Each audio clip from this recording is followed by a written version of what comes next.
Welcome to Money Hunt's Small Business Challenge, where America's small business experts take on America's toughest small business challenges. I'm Cliff Enico. Do you remember the movie You've Got Mail? Meg Ryan owns this funky little bookstore in Upper Manhattan. It's been around for generations, and all of a sudden, a big, bad chain bookstore moves in down the street and wipes her out overnight. She falls in love with the chain store owner, Tom Hanks, and they live happily ever after in corporate wedded bliss. Well, listen, for many small business owners, that movie is not a romantic comedy. It's their worst nightmare.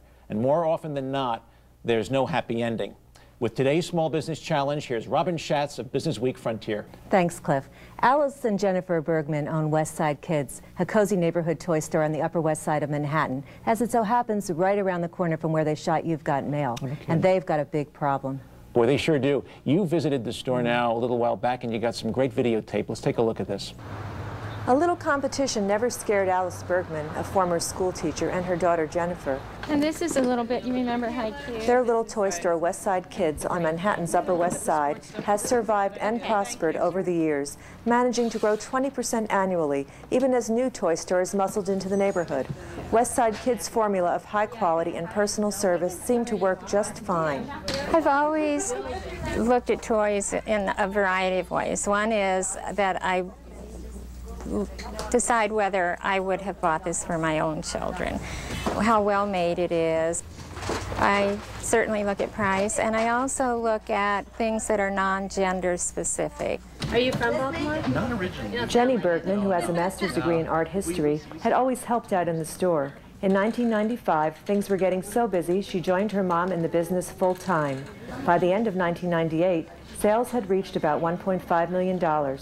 My mom decided to expand the store 4 years ago, and I asked if I could participate in and get involved in more community-oriented events and just do merchandising and write a newsletter, and I loved it so much that I just stayed.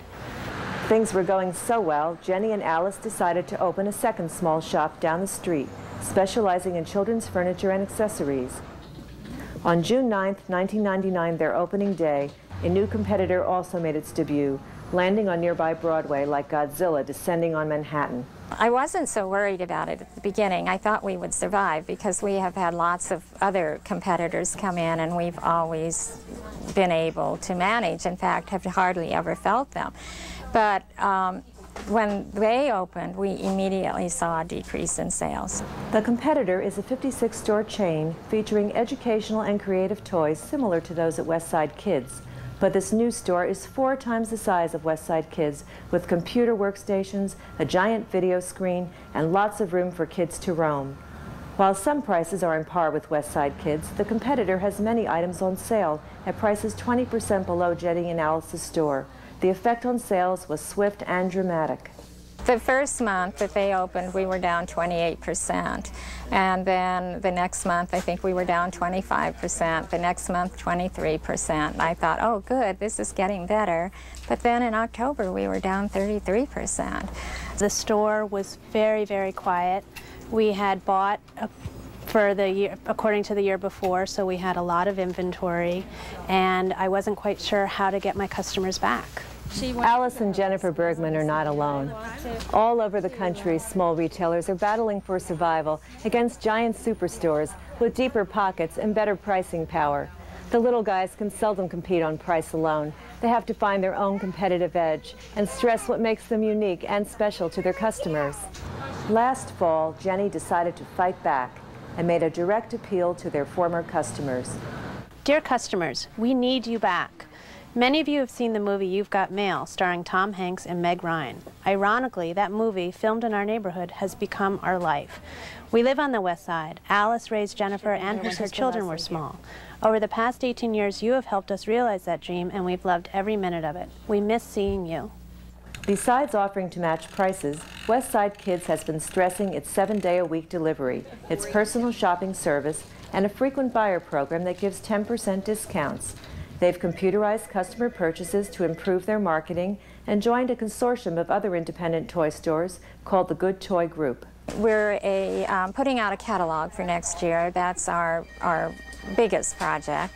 And we're also forming a buying group. There's 61 merchants. For now, Jenny and Alice are holding their own. But for how long?